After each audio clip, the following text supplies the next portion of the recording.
போர் நிறுத்த ஒப்பந்தத்தை ஜனாதிபதி ட்ரம்ப் தான் நேரில் அறிவிப்பார் என்பதும் குறிப்பிடப்பட்டிருக்கு. இந்த சமாதான உடன்படிக்கையின் ஒப்பந்தத்தின் முதன்மையானதாக 10 உயிருள்ள பணைய கைதிகளை பாலஸ்தீன விடுதலை அமைப்பினர் விடுவிப்பார்கள். அதே நேரத்தில் அதோடு இணைந்து 8 பேருடைய சடலங்களும் விடுவிக்கப்படும். மொத்தம் 18 பேர் காசாவில் அனைத்து பகுதிகளில் இருக்கக்கூடிய மருத்துவமனைகள், சுகாதார மையங்கள், பள்ளி வாயல்கள், பாடசாலைகள், பேக்கரிகள் அனைத்துமே மறுசீரமைப்பு செய்யப்பட வேண்டும். அளிக்கப்பட்ட எல்லாமே மீள் கட்டுமானம் செய்யப்பட வேண்டும் என்கிற கோரிக்கையும் இதிலே முன்வைக்கப்பட்டிருக்கிற அதே நேரத்தில் ரஃபா பார்டர் இருக்குதா இல்லையா, எகிப்தினுடைய காசாவினுடைய எல்லையாக இருக்கக்கூடிய ரஃபா பார்டர்ல அந்த பக்கம் போறதுக்கும் இந்த பக்கம் வர்றதுக்கும் தேவையான அனைத்து அனுமதியும் இந்த ஒப்பந்தத்தினூடாக வழங்கப்பட வேண்டும் என்று சொல்லப்பட்டிருக்கிற அதே நேரத்தில் பாலஸ்தீனத்தை யார் ஆளுவார்கள் என்கிற கேள்விக்கு அழகான ஒரு பதிலை சொல்லியிருக்கிறாங்க என்று சொன்னா,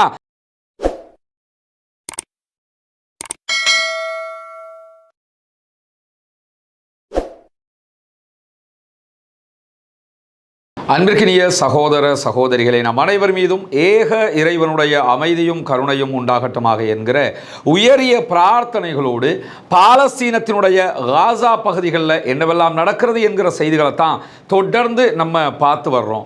இன்றைக்கு 605வது நாளாகவும் என்னவெல்லாம் நடக்கிறது காசாவில் என்கிற செய்திகளை பார்ப்பதற்கு முன்பதாக பாலஸ்தீனத்தில் ஒரு சமாதான நிலையை உண்டாக்குவதற்காக ஒரு ஒப்பந்தம் எட்டிக்கொள்வதற்கான முயற்சிகள் பல நாட்களாக நடந்து வருகிற நிலையில் நேரடியாகவே பாலஸ்தீன விடுதலை அமைப்போடு நாங்கள் பேச்சுவார்த்தையை நடத்தி சமாதானத்தை கொண்டு வரப் போகிறோம் என்று களமிறங்கி இருந்தது அமெரிக்கா. அப்படி களமிறங்கி இருந்த நிலையில் அமெரிக்காவின் மத்திய கிழக்குக்கான தூதராக செயல்படக்கூடிய ஸ்டீவ் விட்காஃபுடைய தலைமையில் பாலஸ்தீன விடுதலை அமைப்பினரும் அதே போன்று நடுவர்களாக அமெரிக்காவோடு இணைந்து கத்தாரும் எகிப்தும் மொத்தமாக இந்த பேச்சுவார்த்தைகளில் ஈடுபட்டு வரக்கூடிய நிலையில் இந்த பேச்சுவார்த்தைகளில் என்னவெல்லாம் நடந்திருக்கிறது என்கிற செய்திகள் மொத்தமாக வெளியாகி இருக்கிறது. குறிப்பாக இந்த பேச்சுவார்த்தைகளின் பின்னணியில் பாலஸ்தீனத்தில் சமாதான நடவடிக்கைகள் எப்படி இடம்பெற வேண்டும், அமைதியின் போது என்னவெல்லாம் நடக்க வேண்டும் என்று சொல்லி பாலஸ்தீன விடுதலை அமைப்பினரும் பாலஸ்தீன விடுதலை இராணுவமும் முன்வைத்திருக்கக்கூடிய கோரிக்கைகள், செயல்பாடுகள் அத்தனையும் இன்றைக்கு மொத்தமாக வெளியாகி இருக்கிறது. அல் ஜசீராவினுடைய அரபு பக்கம் அதை மொத்தமாக வெளியிட்டிருப்பதை நம்ம பார்க்க முடியும். அதில் என்னவெல்லாம் இருக்கிறது என்பதைத்தான் முதலாவதாக நாம் புரிந்து கொள்ள இருக்கிறோம். ஏன்னா இந்த விவகாரத்தில் பாலஸ்தீன விடுதலை அமைப்பினுடைய கோரிக்கைகள் ரொம்ப நுணுக்கமாகவும் உச்சகட்டமாகவும் திருப்தி தரக்கூடியதாகவும் இருக்கக்கூடியதை நம்ம பார்க்க முடிகிறது. ஏன்னா பாலஸ்தீனத்தில் நிரந்தர யுத்த நிறுத்தம் ஏற்பட வேண்டும். நிரந்தர யுத்த நிறுத்தத்தினுடைய இறுதி கட்டமாக பாலஸ்தீனம் பாலஸ்தீனியர்களுக்கு என்கிற தனிநாடு உருவாக்கப்பட வேண்டும் என்பதுதான் இந்த யுத்தத்தினுடைய கோரிக்கையாகவே இருந்து வருகிறது. இன்றைக்கு 605 நாட்களாக நடைபெறக்கூடிய யுத்தத்தில் இதுவரைக்கும் 1,30,000க்கு மேற்பட்டவர்கள் படுகாயம் அடைந்திருக்கக்கூடிய நேரத்தில் 75,000க்கு மேற்பட்டவர்கள் கொல்லப்பட்டிருக்கிறார்கள், ஷஹீதாகி இருக்கிறார்கள். இன்றைக்கும் ஒரே நாளில் 32 பேர் கொல்லப்பட்டிருக்கிறார்கள், ஷஹீதாகி இருக்கிறார்கள். 81 நபர்கள் படுகாயம் அடைந்திருக்கிறார்கள் என்கிற செய்திகளும் வெளியாகி இருக்கிறது. இவ்வளவு இழப்புகளும் இவ்வளவு அழிவுகளும் தங்களுடைய நாடு தங்களுக்கு சுதந்திரமானதாக கிடைக்க வேண்டும், எங்களை நாங்களே ஆள வேண்டும், எங்களை யாரும் அடக்குமுறை செய்யக்கூடாது என்பதுதான் அவர்களுடைய கோரிக்கையாக இருக்கிறது. எனவேதான் அவர்கள் இந்த சமாதான நிலையில என்னவெல்லாம் முன்வைத்திருக்கிறார்கள் என்பது மிக முக்கியமானது. குறிப்பாக அல் ஜசீராவினுடைய அரபு பக்கம் வெளியிட்டிருக்கக்கூடிய இந்த முழு தகவல்களை என்ன சொல்றாங்கன்னா, பாலஸ்தீன விடுதலை இராணுவம் சனிக்கிழமை அன்று தங்களுடைய மத்தியஸ்தர்கள் அமெரிக்கா, எகிப்து, கத்தார் ஆகிய நாடுகளுக்கு தங்களுடைய நிலைப்பாட்டை பதிலாக வழங்கி இருக்கிறது. அந்த பதிலில் மிக முக்கியமாக என்ன இருக்குதுன்னு சொன்னா, நிரந்தர போர் நிறுத்தம் தொடர்பான தகவல்கள் இருக்கிறது. காசா பகுதிகளில் இருந்து மொத்தமாக இஸ்ரேல் வெளியேற வேண்டும் என்கிற கோரிக்கை அதிலே இருக்கிறது. அதே போன்று அந்த பகுதிகளில் மொத்தமாக பாலஸ்தீன அப்பாவிகளுக்கு தேவையான மனிதாபிமான உதவிகள் வழங்கப்பட வேண்டும் என்கிற தகவல்களும் உள்ளடக்கப்பட்டிருக்கிறது. சுருக்கமாக இதை விரிவாக நம்ம பார்த்தோம்னா மிக தெளிவாக அவங்க என்னவெல்லாம் சொல்றாங்கன்னு சொன்னா, முதல் கட்டமாக இந்த சமாதான உடன்படிக்கையின் ஒப்பந்தத்தின் முதன்மையானதாக 10 உயிருள்ள பணைய கைதிகளை பாலஸ்தீன விடுதலை அமைப்பினர் விடுவிப்பார்கள். அதே நேரத்தில் அதோடு இணைந்து 8 பேருடைய சடலங்களும் விடுவிக்கப்படும். மொத்தம் 18 பேர் இந்த கட்டத்தில் விடுதலை செய்யப்படுவார்கள். இதில் 10 பேர் உயிரோடு உள்ளவங்க, 8 பேருடைய உடல்கள் ஜனாசாக்கள் தான் ஒப்படைக்கப்படும். அதே நேரத்தில் இதற்கு ஈடாக ஏற்கனவே ஒப்புக்கொண்ட அடிப்படையில் பாலஸ்தீன கைதிகள் பல பேர் விடுதலை செய்யப்பட வேண்டும் என்பது மட்டுமல்லாமல் இந்த ஒப்பந்தம் 60 நாட்களுக்கு நீடிக்கும், 2 மாதங்களுக்கு தொடரும் என்கிற செய்திகளும் அதிலே குறிப்பிடப்பட்டிருக்கிறது. இந்த 2 மாதத்துக்குள்ளாக புதிய பேச்சுவார்த்தைகள் நடத்தப்பட்டு நிரந்தர போர் நிறுத்தம் என்கிற நிலையை பாலஸ்தீனம் எட்ட வேண்டும் என்பதுதான் இந்த இடத்துல இருக்கக்கூடிய இம்பார்ட்டன்டான விவகாரமாக பார்க்கப்படுகிறது. இன்னும் சொல்ல போனால் அல் ஜசீரா வெளியிட்டிருக்கக்கூடிய ஆவணத்தின் பிரகாரம் என்னவெல்லாம் சொல்லப்படுகிறது என்று சொன்னால், நிரந்தர போர் நிறுத்தத்தை அடைவதற்கான ஒரு கட்டமைப்பாக என்னவெல்லாம் சொல்லப்படுகிறதுங்கிறத பாருங்க. இந்த சமாதானம் 60 நாட்களுக்கு முதல் கட்டமாக நீடிக்கும். இந்த காலகட்டத்துக்குள்ளாக இஸ்ரேல் கட்டுப்பாட்டோடு இருக்கும், மேலதிகமாக அநியாய தாக்குதல்களை நடத்தாது என்பதற்கு அமெரிக்க அதிபர் டொனால்ட் ட்ரம்ப் உறுதி அளிக்கிறார். அவங்க இஸ்ரேல்கிட்ட உறுதியை கேட்கல, அமெரிக்காட்ட தான் உறுதியை கேட்கிறாங்க. அமெரிக்க அதிபர் என்ன சொல்றாருன்னா, அதுக்கு நாம் பொறுப்பு, இந்த யுத்த நிறுத்தம் சரியாக இருக்கும் என்று நேரடியாக அவரையே உறுதி சொல்லுமாறு அவர்கள் கேட்டிருக்கிறார்கள். அது மட்டுமல்லாம இஸ்ரேலிய கைதிகளை பொறுத்தவரை ஏற்கனவே நான் சொன்ன மாதிரி 10 உயிருள்ளவர்கள் முதல் கட்டமாக விடுவிக்கப்படுவார்கள். இதுல முதல் நாள்ல 4 உயிருள்ள கைதிகள் விடுவிக்கப்படுவார்கள். 30வது நாள்ல 2 உயிருள்ள கைதிகள் விடுவிக்கப்படுவார்கள். 60வது நாள்ல 4 உயிருள்ள கைதிகள் விடுவிக்கப்படுவார்கள். மொத்தம் 10 பேர் இந்த அடிப்படையில் விடுவிக்கப்படுவார்கள். அதே போன்றுதான் உடல்களும் பிரித்து பிரித்து ஒவ்வொரு கட்டமாக 10ஆம் நாள், 30ஆம் நாள், 50ஆம் நாள் என்கிற அடிப்படையில் ஒப்படைக்கப்படும். அவர்களுடைய பணைய கைதிகளுடைய சடலங்களை பாலஸ்தீன விடுதலை ராணுவம் ஒப்படைக்கும் என்கிற செய்திகளுக்கு மத்தியில் ஜனவரி 19, 2025ஆம் ஆண்டு ஒப்பந்தத்தில் குறிப்பிட்டிருக்கிறபடி மனிதாபிமான உதவிகள் காசாவுக்குள் வழங்கப்பட வேண்டும். இந்த ஒப்பந்தத்தில் என்ன சொல்றாங்கன்னா, 2025 ஜனவரி மாதம் 19ஆம் தேதி போடப்பட்ட ஒப்பந்தத்தில் என்னவெல்லாம் காசாவுக்குள்ள வரணும்னு இருக்குதோ அது எல்லாத்தையுமே பாலஸ்தீன விடுதலை அமைப்போடு இணைந்து இஸ்ரேல் உள்ளே வருவதற்கு அனுமதிக்க வேண்டும். குறிப்பாக அதில் என்ன சொல்லப்படுதுன்னு சொன்னா, ஐக்கிய நாடுகள் சபையும் அதனுடைய அமைப்புகள் இருக்கிறாங்கல்ல, UNRWA இருக்கிறாங்க, அதே போன்று வேர்ல்டு ஃபுட் ப்ரோக்ராம் இருக்கிறாங்க, யுனிசெஃப் இருக்கிறாங்க, இந்த மாதிரியான அமைப்புகள், வேர்ல்டு ஹெல்த் ஆர்கனைசேஷன் இருக்கிறாங்க, இவர்களோடு சேர்ந்து ரெட் கிரசன்ட் சொசைட்டி, செம்பிறை சங்கமும் இணைந்து அவர்களுக்கு தேவையான உதவிகளை வழங்க வேண்டும், வழங்கும் என்கிற உறுதிப்பாடு இதிலே எடுக்கப்பட வேண்டும் என்று அவர்கள் முன்வைத்திருக்கக்கூடிய நிலையில் உள்கட்டமைப்புக்கு தேவையான அனைத்தும் வழங்கப்பட வேண்டும் என்கிற மேலதிக ஷரத்தும் அதிலே சேர்க்கப்பட்டிருக்கிறது. ஏற்கனவே உள்ள ஒப்பந்தங்கள் இப்படி சேர்க்கப்படலை. இதில் மிக தெளிவாக சேர்க்கப்பட்டிருக்கு என்னன்னு சொன்னா, மின்சாரம் இல்லாமல் இருக்கிறது காசாவுக்குள்ள, மின்சாரத்தை பெற்றுக்கொள்வதற்கான வழிமுறைகளை செய்ய வேண்டும், கரண்ட்டை உள்ள கொடுக்கணும். அதே மாதிரி தண்ணீர், சுகாதாரம், தகவல் தொடர்பு, இன்டர்நெட், அந்த தகவல் தொடர்பு இருக்குதா இல்லையா, இந்த வழிமுறைகள் எல்லாம் ஏற்படுத்தப்பட வேண்டும்.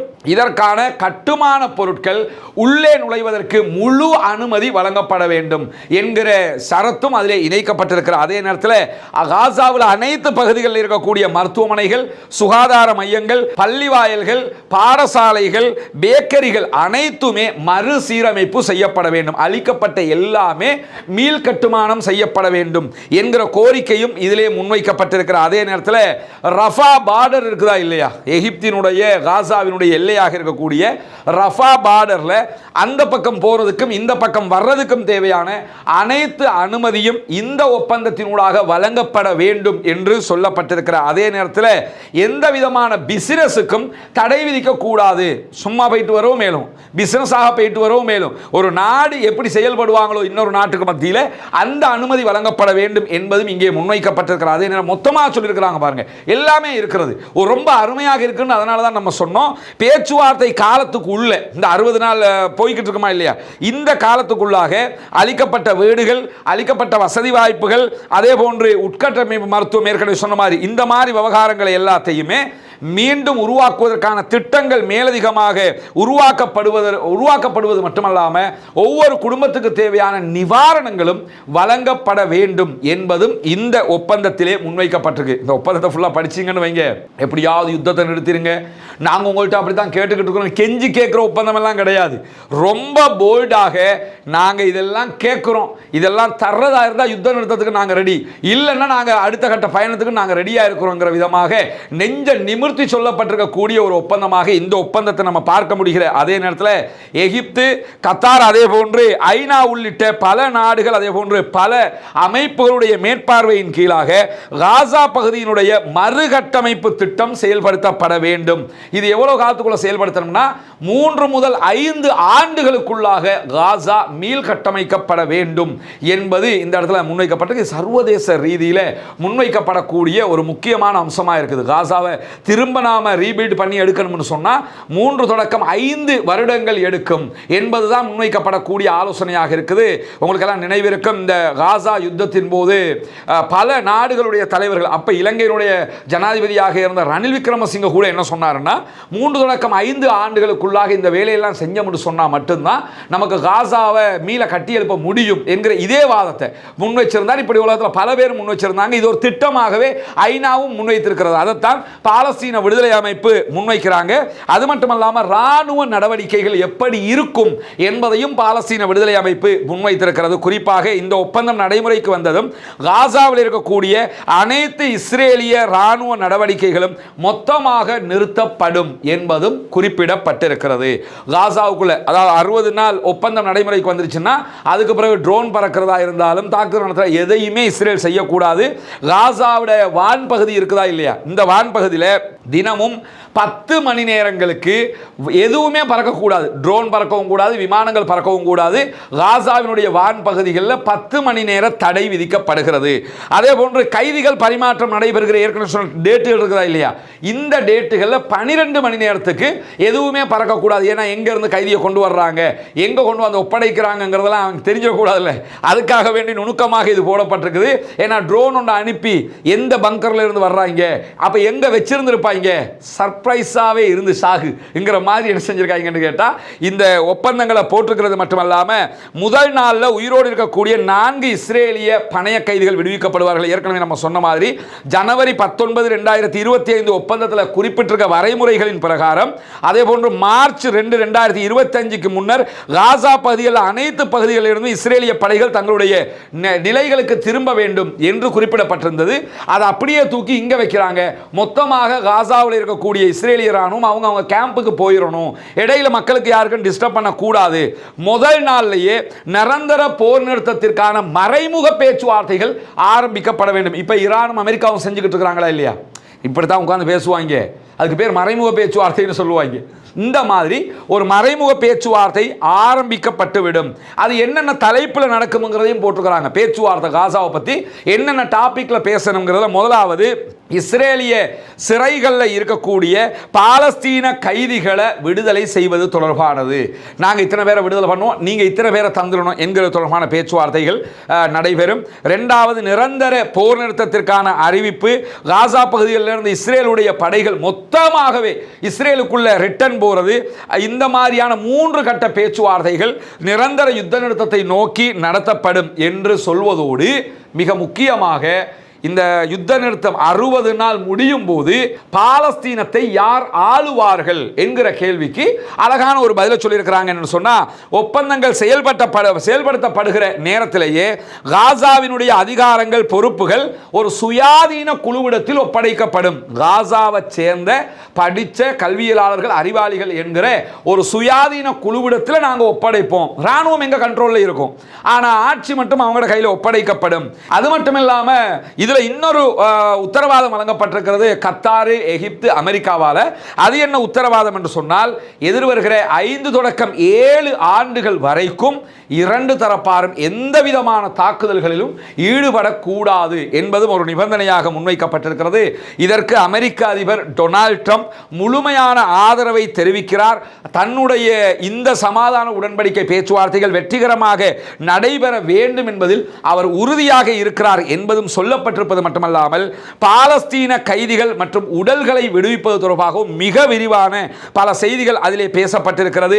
எப்ப யார் யாரை விடுதலை பண்ணணும்ங்கிறது கூட பக்கம் பக்கமாக என்ன பண்ணியிருக்கிறாங்கன்னா அழகாக கவனித்து எழுதியிருக்கக்கூடிய நேரத்தில் தான் பாலஸ்தீன கைதிகளுடைய உடல் நலன் எப்படி இருக்கிறது, எத்தனை பேர் கைதிகளாக இருக்கிறாங்க, அவங்களுடைய பேர் என்ன, லிஸ்ட் என்ன என்பதையெல்லாம் இந்த 60 நாள் காலகட்டத்துக்குள்ளாக இஸ்ரேல் பாலஸ்தீன அமைப்பிடத்தில் தரணும். அதே போன்று பாலஸ்தீன விடுதலை அமைப்பு தங்களிடத்தில் எத்தனை கைதிகள் இருக்கிறார்கள், இப்ப மட்டுமில்லை இதுவரைக்கும் யுத்தத்துக்கு முன்பதாக கைதியாக பிடிக்கப்பட்டவங்க, யுத்தத்துக்கு பிறகு கைதியாக பிடிக்கப்பட்டவங்க, அத்தனை பேருடைய முழு தகவல்களையும் பாலஸ்தீன விடுதலை அமைப்பும் இஸ்ரேலிடத்தில் ஒப்படைக்கும் என்கிற செயல்பாடுகளுக்கு மத்தியில் தான் இறுதி உடன்பாடாக நிரந்தர போர் நிறுத்த அறிவிப்பு, காசா பகுதிகளில் இருந்து இஸ்ரேலிய படைகள் மொத்தமாக வெளியேறுவது, இஸ்ரேல் வழங்கி இருக்கக்கூடிய 58 பேர் கொண்ட பட்டியலில் மீதம் இருக்கக்கூடிய அனைத்து பணைய கைதிகளையும் பாலஸ்தீன விடுதலை அமைப்பு விடுதலை செய்வது ஆகியவை அடங்கும் என்பது மிக தெளிவாக இந்த ஒப்பந்தத்தில் இந்த தகவல்களில் குறிப்பிடப்பட்டிருப்பது மட்டுமல்லாம 60 நாட்களுக்கு எந்த விதமான யுத்தமும் நடைபெறாது என்கிற உத்தரவாதத்தை கத்தாரும் எகிப்தும் அதே போன்று அமெரிக்காவும் வழங்குகின்றன. இந்த காலகட்டத்துக்குள்ளாக சமாதான பேச்சுவார்த்தைகள் நடத்தப்பட்டு நிரந்தர போர் நிறுத்தத்தை நோக்கி நகருவோம் என்கிற உத்தரவாதமும் வழங்கப்பட்டு உத்தரவாதத்தை எடுத்திருக்கிறாங்க. அந்த உத்தரவாதமும் வழங்கப்பட்டிருக்கிறது. ராணுவ நடவடிக்கைகள் நிறுத்தப்பட்டு முழுமையாக மனிதாபிமான உதவிகள் வழங்கப்பட வேண்டும் என்கிற உத்தரவாதத்தையும் மேலே உள்ள அந்த 3 நாடுகளிடமிருந்து பாலஸ்தீன விடுதலை அமைப்பு பெற்றுக் கொண்டிருக்கிறது. இந்த பேச்சுவார்த்தைகளை மொத்தமாக நடத்துவதற்கு மத்திய கிழக்குக்கான அமெரிக்காவினுடைய தூதுவராக இருக்கக்கூடிய ஸ்டீவ் விட்காஃப் தலைமை தாங்குவார் என்கிற தகவலும் அதிலே குறிப்பிடப்பட்டிருப்பது மட்டுமல்லாமல் போர் நிறுத்த ஒப்பந்தத்தை ஜனாதிபதி ட்ரம்ப் தான் நேரில் அறிவிப்பார் என்பதும் குறிப்பிடப்பட்டிருக்கு. போர் எப்ப நிறுத்தப்படும், எப்படி அது நடைபெறும், இந்த நம்ம சொன்னோம் இல்லையா, இதை எல்லாத்தையுமே அமெரிக்க ஜனாதிபதி டொனால்ட் ட்ரம்ப் தான் இதை மொத்தமாக அறிவிப்பார்.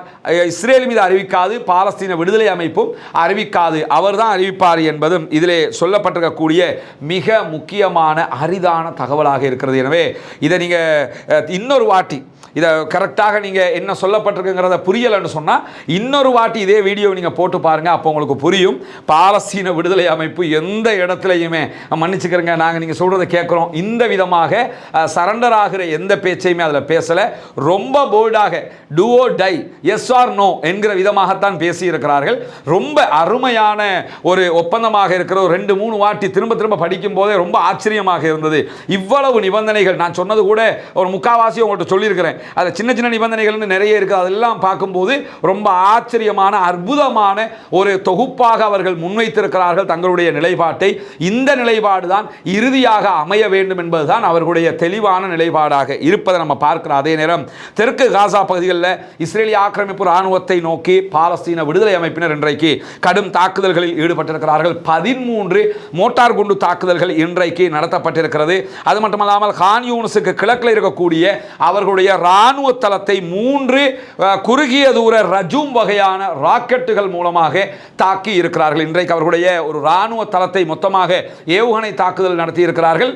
அதே நேரத்தில் 13 மோட்டார் குண்டு தாக்குதல்கள் இஸ்ரேலிய ராணுவத்தை நோக்கி நடத்தியிருக்கிறார்கள். இதில் எத்தனை பேர் கொல்லப்பட்டிருக்கிறார்கள் என்கிற தகவல்கள் இதுவரைக்கும் வெளியாகாத அதே நேரத்தில் பாலஸ்தீன விடுதலை அமைப்பினுடைய துணை ராணுவ குழு என்ன பண்ணியிருக்கிறாங்கன்னு சொன்னால் இஸ்ரேலிய ஆக்கிரமிப்பு ராணுவத்திற்கு எதிராக அவர்களுடைய வெஹிக்கிள்ஸ் மேலே படுபயங்கரமான தாக்குதல்களை நடத்தியிருக்கிறார்கள் என்கிற தகவல்களை வெளியிட்டிருக்கிறார்கள்.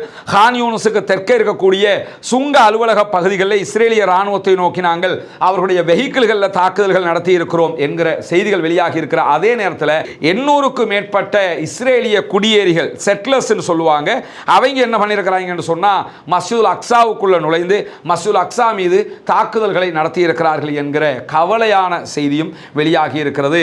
இந்த செய்திகளுக்கு மத்தியில் தான் ஏற்கனவே நம்ம சொன்ன மாதிரி மரணங்களும் இன்றைக்கு இடம்பெற்றிருக்கிறது. வல்ல ரஹ்மான் பாலஸ்தீன அப்பாவிகளை பாதுகாக்க வேண்டும், பாலஸ்தீன மக்களுக்கு அருள் புரிய வேண்டும், பாலஸ்தீன மக்களுக்கு மேலும் மேலும் அல்லாஹ் தஆலா அருள் புரிய வேண்டும் என்கிற பிரார்த்தனைகளோடு பாலஸ்தீனம் வெற்றி பெற வேண்டும், பாலஸ்தீனம் சுதந்திரம் அடைய வேண்டும், பாலஸ்தீன மக்கள் நம்மை போன்ற நிம்மதியானவர்களாக மாற வேண்டும் என்கிற உயரிய பிரார்த்தனைகளோடு பாலஸ்தீன மக்களுக்காக பிரார்த்திக்கிற அதே நேரம் இஸ்ரேலிய ஆக்கிரமிப்பு ராணுவத்திற்கு எதிராக தொடர்ந்தும் குனுத்துன் நாசிலாவை ஓத மறந்து விடாதீர்கள். இஸ்ரேலுக்கு எதிராக பாலஸ்தீனத்திற்கு ஆதரவாக ஜனநாயக ரீதியாகவும் குரல் எழுப்புவோமாக. வாஹர் தஅவானா அல்ஹம்துலில்லாஹி ரப்பில் ஆலமீன். இலங்கையினுடைய கிழக்கு மாகாணம் பொத்துவில் பகுதிகளில் இருக்கக்கூடிய இஸ்லாத்தை ஏற்றுக்கொண்ட சகோதரர்களுக்கான ஒரு 14 வீடுகளை அமைக்கிற திட்டத்தை நம்ம செஞ்சு வர்றோம். அதில் முதல் கட்டமாக 5 வீடுகளை அமைக்கக்கூடிய பாக்கியத்தை இறைவன் நமக்கு தந்திருக்கிறான். அல்ஹம்துலில்லாஹ் 5 வீடுகளும் ஆல்மோஸ்ட் தற்போது கம்ப்ளீட் ஆகி இருக்குது. இன்னொரு 1 வீக்கில் பெரும்பாலும் பெயிண்ட் அடிக்கிற வேலைகளை முடிச்சிருவாங்க. கரண்ட் வயரிங் எல்லாம் முடிச்சுட்டாங்க. அதுக்கடுத்ததாக உள்ள வேலைகளையும் ஃபினிஷ் பண்ணிடுவாங்கங்கிறது நமக்கு தெரியுது. அல்லாஹ்வுக்கு எல்லா புகழும். இதற்காக நிறைய உதவிகளை செய்திருக்கக்கூடிய சகோதரர்கள், எல்லா சகோதரர்களும், இன்னும் சொல்லப்போனால் நம்ம டெய்லி நாங்கள் பார்க்குறோம். நேற்று கூட ஒரு சகோதரர் 170 ரூபா இதற்காக தந்திருக்கிறார். உண்மையிலே ரொம்ப ரொம்ப மகிழ்ச்சியாக இருக்குது. அவரால் அதுதான் முடியும், அதை தர்றாரு. எனவே அவருடைய பங்களிப்பும் இதில் இருக்கிறது என்கிற மகிழ்ச்சியான ஒரு செய்தி நமக்கு இருக்குது. இப்படி அவங்களால எதெல்லாம் முடியுமோ அதெல்லாம் தர்றாங்கங்கிறது ரொம்ப ரொம்ப சந்தோஷமான மகிழ்ச்சியாக இருக்குது. ஏன்னா அவங்களோட பங்களிப்பும் இதில் இருக்குதுங்கிறது அவங்களுக்கு ஒரு மகிழ்ச்சி தான். எனவே அல்லாஹ் இது அத்தனை பேருக்கும் கூலி தர பொருத்தமானவன் கூலியை தர வேண்டும் என்று பிரார்த்தனை செய்கிறார். அதே நேரத்தில் இது எல்லாமே நீங்கள் தரக்கூடிய தான தர்மம், ஜக்காத்து, சதக்கா நிதிகளை கொண்டு தான் நம்ம செஞ்சுக்கிட்டு இருக்கிறோம்ங்கிறது உங்களுக்கு தெரியும். 14 வீடுகள் நம்ம கட்டணும். அதில் 5 வீடுகள் அல்லாஹ்வுடைய உதவியால் பெரும் பாடுபட்டு அல்ஹம்துலில்லாஹ்னு நம்ம அத்தனை பேரும் ஒன்றிணைந்து இதை நம்ம செஞ்சுருக்கிறோம். இன்ஷா அல்லாஹ் விரைவில் இது தொடர்பான வரவு செலவு எவ்வளவு நமக்கு கிடைத்திருக்கிறது, எவ்வளவு செலவழிச்சிருக்கிறோம், இன்னும் எவ்வளோ தேவைப்படுகிறது என்கிற விவகாரங்களையும் உங்களோடு நம்ம பகிர்ந்து கொள்ள இருக்கிறோம். ஏன்னா இது எல்லாமே ஓப்பன் தான், டயரி எல்லாம் கிடையாது. இது சிலபஸ் புக்கு மாதிரி புரட்டி பார்க்க முடியும். ஏன்னா நான் இதை செய்யவும் இல்லை, நீங்கள் இதை செய்யவும் இல்லை, நம்ம செஞ்சுக்கிட்டு இருக்கிறோம்ங்கிறதுனால நாம் செய்கிற பணியை நாம் தெளிவாக தெரிந்து கொள்ள வேண்டும். நாம் நம்பிக்கைக்குரியவர்களாக இருக்க வேண்டும். நீங்கள் தருகிற ஒவ்வொரு ரூபாயும் இந்த மக்களுக்காக செலவு செய்யப்படுகிறது என்பதற்கான அந்த நம்பிக்கை உங்களுக்கு கிடைக்கிற போது தான் மேலதிகமாக நம்ம நிறைய சேவைகளை இந்த மக்களுக்கு பண்ண முடியும். எனவே இந்த மக்களுக்கான இந்த பணி தொடர வேண்டும். நிறைய தேவையுடைய மக்கள் இருக்கிறாங்க. நம்ம வரும்போது டெய்லி மருத்துவ உதவி கேட்குற மக்களுக்கு பார்க்குறோம். மற்ற உதவிகளை நிறைய சகோதரிகள் கேட்குறாங்க. எங்களால் முடிஞ்சதை தாம்மா நாங்களும் பண்ண முடியும். நிறைய நீங்கள் எங்கள்கிட்ட கோரிக்கை வச்சாலும் எங்களால் முடிஞ்ச வரைக்கும் நாங்கள் பண்ண பார்க்குறோம். அதே மாதிரி நிறைய படிக்கிற பிள்ளைகள் எஜுகேஷன் ஹெல்ப் கேட்குறாங்க. முடிஞ்ச வரைக்கும் நாங்கள் அதுக்கு முன்னுரிமை கொடுத்துக்கிட்டு இருக்கிறோம். ஏன்னா நம்ம சமூகம் கல்வியில் எவ்வளோ பின்தங்கி இருக்குங்கிறது நமக்கு தெரியும். எனவே அல்லாஹினுடைய அருளால் இந்த பணி வெற்றிகரமாக முடிய வேண்டும். மேலதிகமாக நம்ம நிறைய பணிகளை செய்யணும். எனவே இந்த பணிகளுக்காக நிறைய உதவிகளை செய்யுங்க. உங்களுடைய ஜக்காத்து தான தர்மங்களை தந்து உதவுங்க. முன்னால் தெரிகிற நம்முடைய வங்கி கணக்கிலக்கத்திற்கு நீங்கள் நேரடியாகவே உங்களுடைய உதவிகளை வழங்க முடியும். இந்த வங்கி கணக்கிலக்கத்திற்கு உதவிகளை வழங்க முடியாது என்று இப்போ வெளிநாட்டில் இருக்கக்கூடிய சகோதரர் முன்னால் தெரிகிற வாட்ஸ்அப் மற்றும் தொலைபேசி இலக்கத்திற்கு என்னை நீங்கள் நேரடியாக தொடர்பு கொள்ள முடியும். அது என்னுடைய தொலைபேசி இலக்கம் தான். எனவே தொடர்பு கொண்டு அதுக்குரிய விவகாரங்களை கேட்டிங்கன்னா அதனுடைய தெளிவுகளை நம்ம தர தயாராக இருக்கிறோம். நாம் அனைவரும் ஒன்றிணைந்து இந்த ஏழை எளிய மக்களுக்கான இந்த செயல்பாட்டில் முன்கொண்டு செல்வோம். அதன் மூலமாக நாளை மறுமையில் நீங்களும் நானும் உயர்தரமான ஜன்னத்துல் ஃபிர்தௌஸை அடைய வேண்டும் என்பதுதான் நம்முடைய நோக்கமாக இருக்கு.